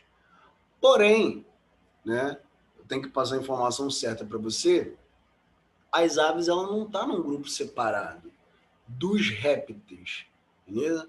Ela é um grupo monofilético, então ela tem algumas características, sinapomorfias, que caracterizam esse importante grupo, mas o grupo das aves estão dentro da classe Reptila, tá? Então elas são ancestrais muito próximos com os outros répteis, como jacarés, crocodilos, cobras, lagartos e tartarugas, beleza? Então, as aves, para a universidade, nós, para o ensino da ciência, as aves estão incluídas na classe Reptila, beleza? E a gente vai mostrar para vocês por quê, tá? Por que as aves estão incluídas nesse grupo. Bom, primeiramente falar sobre os anfíbios, né? Uma importante classe. Esse nome vem de 2 lados da vida, como se fosse, né? Anfi vem de 2 lados e bios vem de vida. Porque eles têm o ciclo de vida em dois terrenos, em 2 locais. Eles têm a fase embrionária, onde eles são girinos, que a gente conhece como girinos, na água, vivendo na água, e na fase adulta eles vivem no ambiente terrestre, beleza? Então eles têm aqui ó, uma fase larval na água, que é o girino, e na fase adulta eles vivem no ambiente terrestre. Possuem pele nua, tá? Então se você tocar na pele de um sapo, de uma perereca, de uma rã, você vai ver que além de fria, né, ela é uma pele bem lisinha e bem úmida, tá? Por quê? Porque são animais primitivos, como eu falei, né? Lembra lá do Tiktaalik? O Tiktaalik possuía a pele lisa porque ele tinha um pulmão primitivo. Assim também são os anfíbios. Os anfíbios estão ali na fase intermediária da vida aquática para a vida no ambiente terrestre. Então, o pulmão dos anfíbios não é tão desenvolvido. Por isso que se você pegar, por exemplo, entrou um sapinho na tua casa, uma perereca na sua casa, perereca que gosta de ficar na parede, né? É mais comum. Se entrar, gente, não pegue e coloque em qualquer lugar não, porque senão o bichinho vai morrer. E os anfíbios já estão passando por... Daqui a um tempo não vai existir mais anfíbios, porque eles estão passando por um período de extinção muito grande. Tem as mudanças globais ali, mas também tem uma espécie de parasita que está correndo mundialmente, que está parasitando muito rápido esses anfíbios. Então, eles estão entrando em extinção. Se você pegar um anfíbiozinho, pega e coloca num local úmido, tá? Porque se colocar num local muito seco, ele morre, porque ele também respira através da pele. Então, ele tem 3 respirações. Quando o girino, ele respira por brânquias, então tem respiração branquial, e na fase adulta ele respira por pulmão, mas como o pulmão é primitivo, ele faz respiração cutânea também, então ele respira pela pele, tá? Vive em ambientes úmidos por causa da respiração deles, que é primitiva, mas principalmente também a vida deles em ambientes úmidos é porque eles só conseguem se reproduzir dentro d'água. Então, eles são o único grupo de tetrápodes que fazem fazem fecundação externa. Então, a cópula, né, o sapo macho, ele copula na fêmea, mas não há introdução do aparelho masculino no aparelho feminino. A fecundação, né, os gametas são lançados na água e a fecundação é feita na água, tá? Então, a fecundação dos anfíbios é feita na água, a fecundação externa, por isso que eles vivem em ambientes úmidos predominantemente. A pele é pobre em queratina, né? E por isso eles perdem muita água também. Por isso também eles precisam ficar em ambientes úmidos para repor essa água que eles perdem. E alguns anfíbios, principalmente aqueles que são muito coloridos, tá? A gente tem aposemantismo também. Mas a maioria desses anfíbios coloridos podem ter glândulas de veneno. Né? A maioria dos anfíbios tem glândulas de veneno. Então, por isso ali, não é interessante você tocar. Alguns venenos vai só te trazer uma urtiga, né? Uma queimação, mas alguns podem até matar. Tá? Então, se vê um anfíbio muito colorido, não toca nele não. Beleza? A gente tem 3 grupos de anfíbios. A gente tem os anuros, que são os sapos, pererecas e rãs, tá? Qual é a característica dos anuros, Dani? Essa característica aqui, ó. Tá vendo aqui? Ele não tem uma cauda, tá? Então são anfíbios com 4 patas, sem cauda. Anfíbios com 4 patas, sem caudas, são chamados de anuros, beleza? Isso daqui é uma pererequinha, tá? Essa classificação, perereca, rãs e sapos, a gente vê principalmente pela pata, pela patinha deles. Quando eles têm uma pata com ventosa, como essa aqui, ela é uma perereca. Quando elas têm uma pata formando tipo uma nadadeira, uma pata membranosa, é uma rã, né? E os sapos, eles têm uma patazinha sem a ventosa e sem também a membrana, tá? Então, isso que ajuda a distinguir os sapos, as pererecas e as rãs, beleza? Então, anuros, anfíbios sem cauda. Urodelos é o diferente dos anuros. São anfíbios com 4 patas, mas com cauda, como as salamandras. Essa linda salamandra aqui, ó, uma salamandra venenosa, e ela possui cauda. São os urodelos. E a gente ainda tem um outro grupo muito significativo e muito interessante de anfíbios que não possuem patas. Olha só que interessante. Mas eles deixam de ser tetrápodes, gente? Não, porque o ancestral deles tinham 4 patas, tá? Então eles ainda são tetrápodes, mas não possuem as patas. A seleção natural selecionou em algum ambiente não ter patas é legal. Por isso que a gente tem vários grupos de animais diferentes, filogeneticamente falando, que não possuem patas, porque a seleção natural seleciona essas características. Então a gente tem répteis sem patas, que são as cobras, né? A gente tem lagartos sem patas e a gente tem anfíbios também sem patas, beleza? A seleção natural atuando aí em diferentes grupos. Então, os ápodes são os anfíbios que perderam, no seu processo de seleção natural, no processo de evolução, perderam as patas. São animais que vivem muito enterrados, ou então rastejando, vivem em árvores, né? E aí, ter patas para esses grupos não é interessante. Beleza? Show de bola? Então, esses são os 3 grupos. Eu mostrei para vocês, ó. A cópula, tá vendo aqui? Dessas pererequinhas copulando, mas a fecundação é externa. A fecundação é feita na água. Uma curiosidade, por causa da cópula, o macho tem que ser menor do que a fêmea. Então, geralmente, as fêmeas são maiores do que os machos, tá? E aí tem toda a fase girino, né? Ele vive na água e na fase adulta ele vive no ambiente terrestre.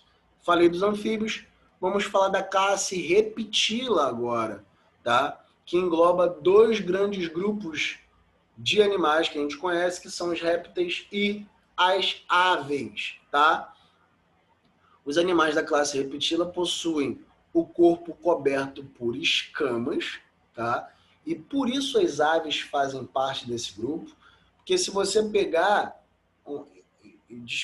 pega um frango que vende no mercado, você vai ver a pelezinha dele é como se fosse a pele de um réptil, né? É uma pele queratinizada, tá? Sem a pena, é uma pele queratinizada, com bastante escama queratinizada. Essa cobertura de escamas queratinizadas é para evitar a dissecação, é para evitar uma perda d'água. Então, é um grupo que já conseguiu viver independentemente da água.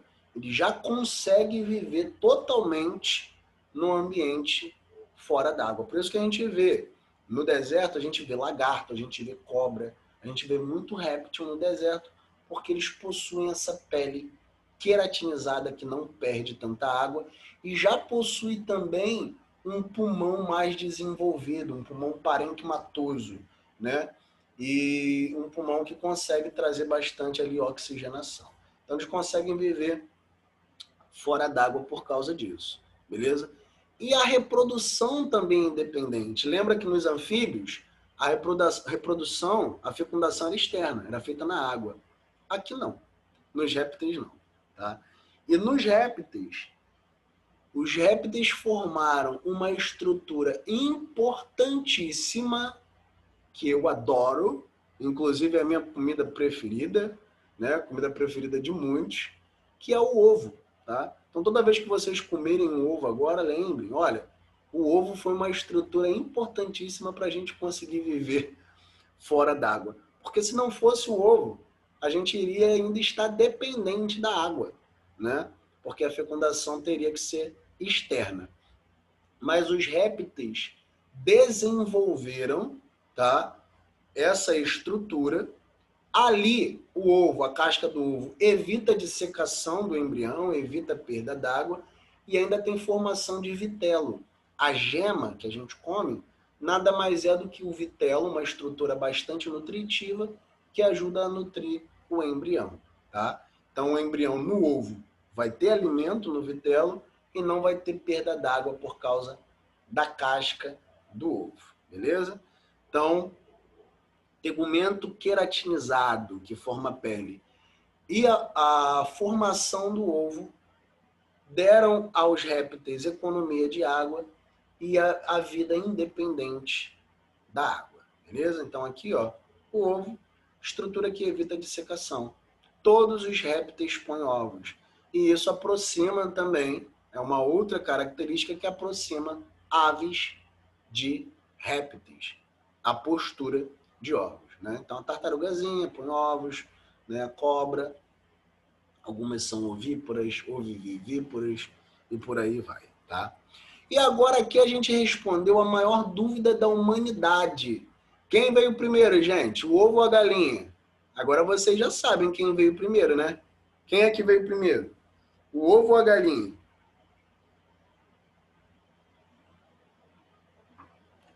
A gente viu que foi o ovo, tá? O ovo surgiu aqui, ó.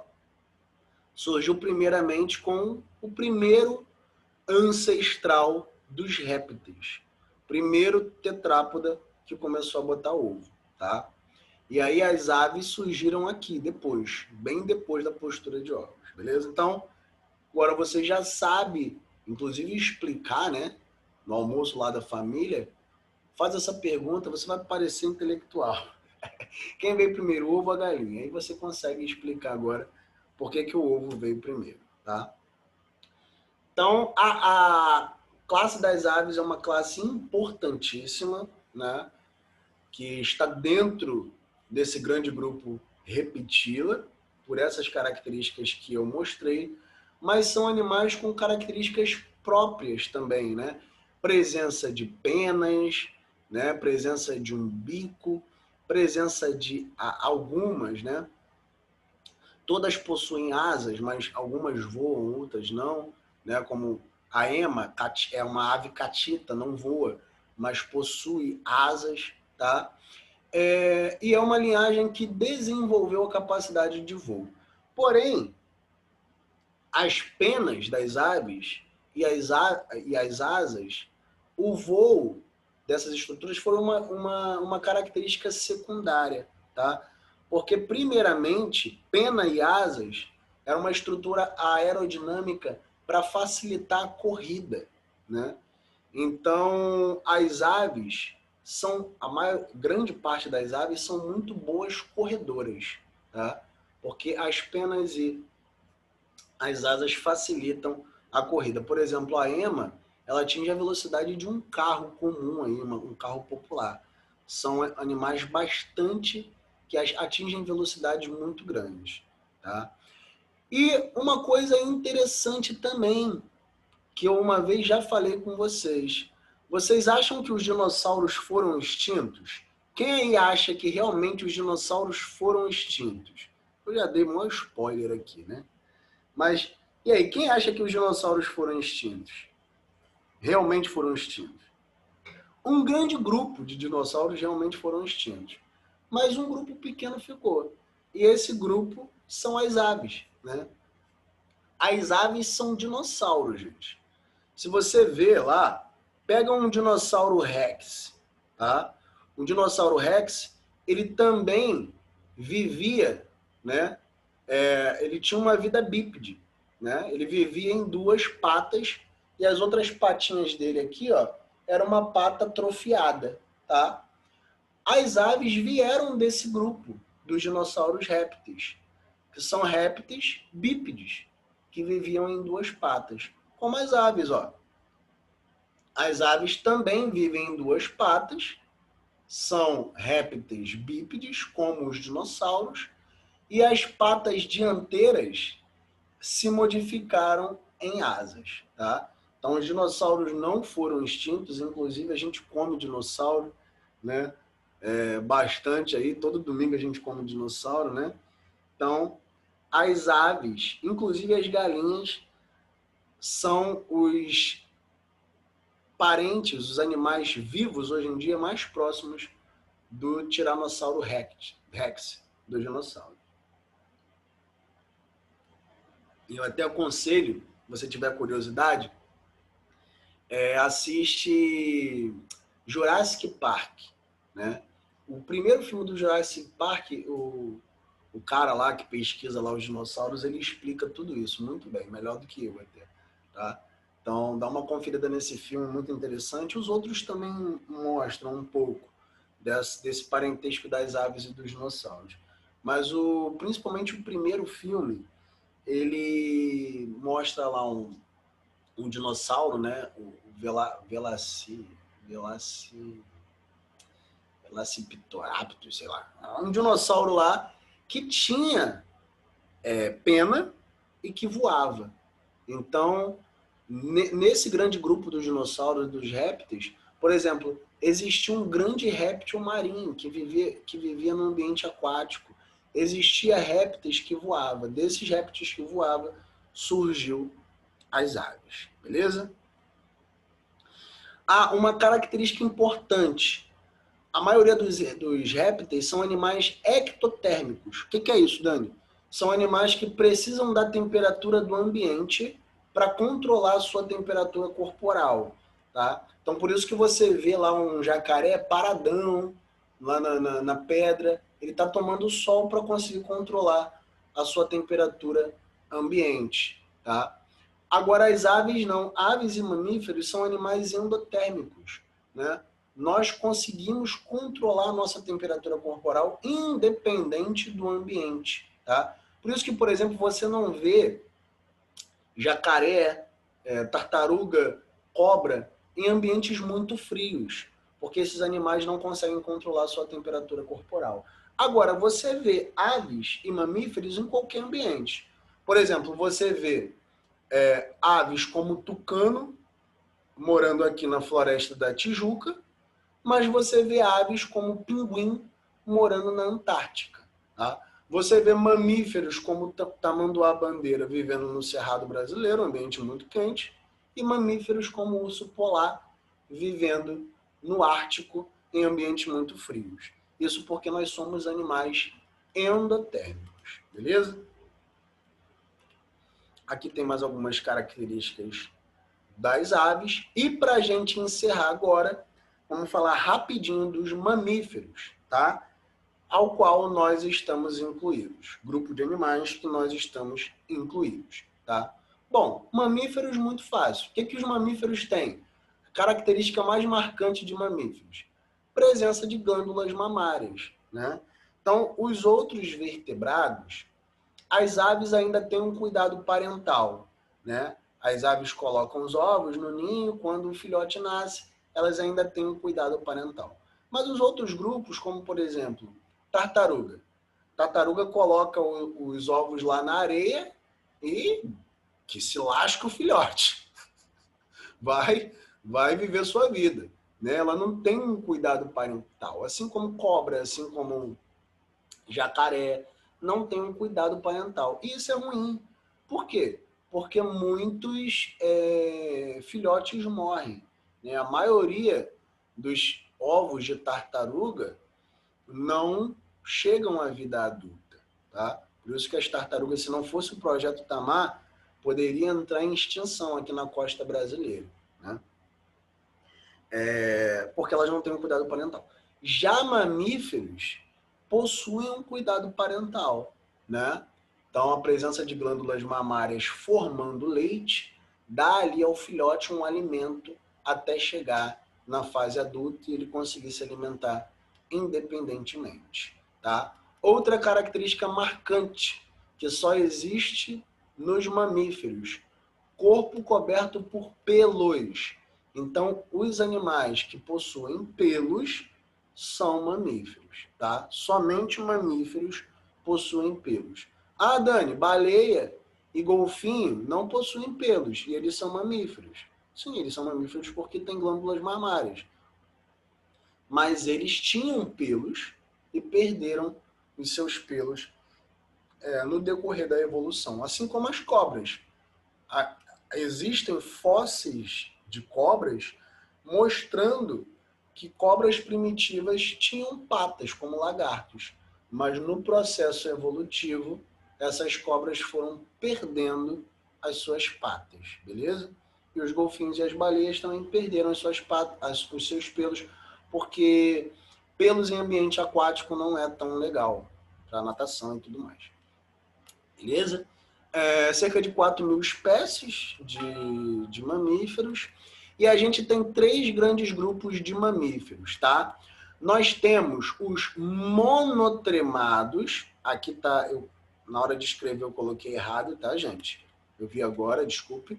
Não é momotremados, não, é mono, com N de navio. Monotremados, tá? São chamados de prototérios também, que, pasmem, são mamíferos que colocam ovos. Sim, eu não estou maluco, de novo. Existem mamíferos que colocam ovos, tá? Os 2 mais importantes que a gente conhece são os ornitorrincos e as equidnas, beleza?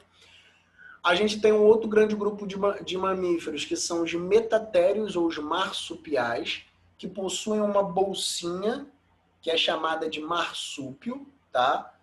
Não são mamíferos ainda com placenta. O embrião e o feto se desenvolve no útero da mãe, mas quando ele nasce, ele ainda nasce prematuro. E ele termina o desenvolvimento dele na bolsinha da mãe, no marsúpio. Então, cangurus são animais marsupiais, gambás são animais marsupiais. A gente tem grandes, principalmente aqui no Brasil, a gente tem vários grupos de animais marsupiais. E os eutérios, que são chamados de placentários, ao qual nós fazemos parte, não somente nós, como os elefantes, ursos, lobos, cachorro, gato, onça, leão, são todos animais mamíferos placentários, que possuem placenta e o embrião se desenvolve totalmente no útero da mãe, beleza? Quando já nasce, ele já nasce totalmente desenvolvido, beleza? Então aqui, ó, os monotremados ou prototérios são o ornitorrinco, que a gente vai ver aqui, esse animalzinho simpático, o Psyduck do Pokémon, esse animalzinho simpático, interessante, eu acho ele muito bonitinho. Já viram um filhote de ornitorrinco, gente? Nossa senhora, que coisinha, que gracinha. É um animal assim que ele está na transição de réptil para mamífero, porque ele possui cloaca, tá? Quem possui cloaca? Só aves e mamíferos, que ali é a função terminal, tanto o sistema reprodutor como o sistema digestório, né? E ornitorrincos também possuem cloaca. E outra coisa que aproxima eles das aves e dos répteis, que é a postura de ovos. Então, é o único grupo de mamíferos que colocam ovos, beleza? Aqui a gente tem o ornitorrinco e aqui a gente tem a equidna. Parece um porco-espinho, né? Mas não, porco-espinho é um mamífero placentário, tá? As equidnas são parecidas com o porco-espinho, mas eles são prototérios, monotremados que colocam ovos, beleza? O outro grupo são os marsupiais, tá? A gente tem aqui o canguru. Olha aqui a bolsinha do canguru, é chamada de marsúpio. O embrião completa o seu desenvolvimento dentro dessa bolsinha, tá?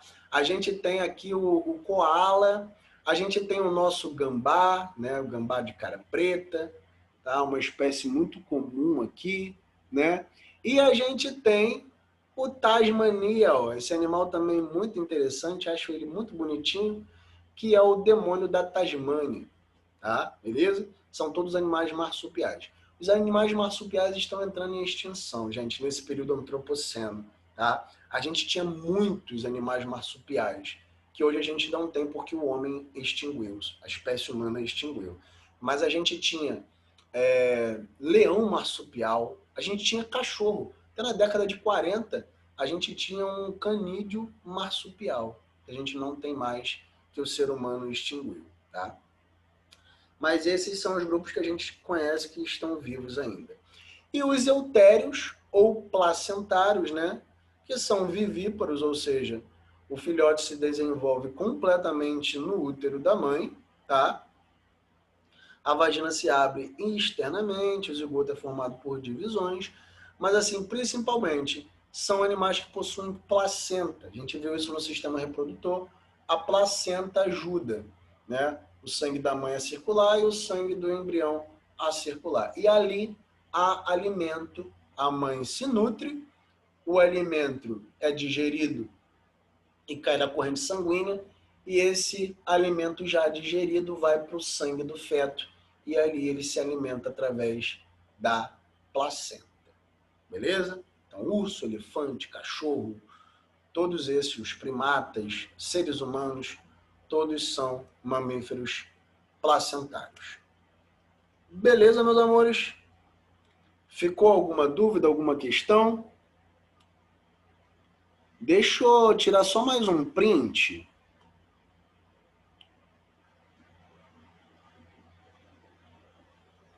Porque a Stephanie entrou depois, eu não printei ela. Foi bem legal a aula hoje, né, Jessiquinha? Eu adoro também, de aula de cordados. Julinha também não, Gabriel nenhuma dúvida. Acredito que os outros que não se manifestaram também não têm. Então é isso, meus queridos. Até semana que vem. Obrigado, Alice. Obrigado. Foi um prazer. Semana que vem, a gente acabou então, tá? Essa é a nossa última aula de biologia. Com matéria nova, né? Acabamos o livro, acabamos a apostila. Na semana que vem, a gente vai ter uma revisão para quem vai fazer a recuperação, tá? Mas mesmo quem não for fazer, eu não sei se é prova de recuperação não, gente. Eu tenho que ver lá com a Marcela. Mas mesmo quem não for fazer, participa da aula, pô. Vai ser a nossa última aula de despedida. Quero dar um abraço, mesmo que seja virtualmente, em cada um, tá? E desejar boa sorte para vocês. Beleza, meus amigos? Gosto muito de vocês e desejo só coisas boas na vida de vocês. Show de bola? Então até semana que vem, não falta não, tá? Vou até fazer um bolinho aqui pra gente comemorar aqui, mas só eu que vou comer, né? Vocês que lutam. Tchau, meus queridos. Beijão. Essa aula vai ficar gravada, tá? Vou postar lá depois. Beijo, beijo.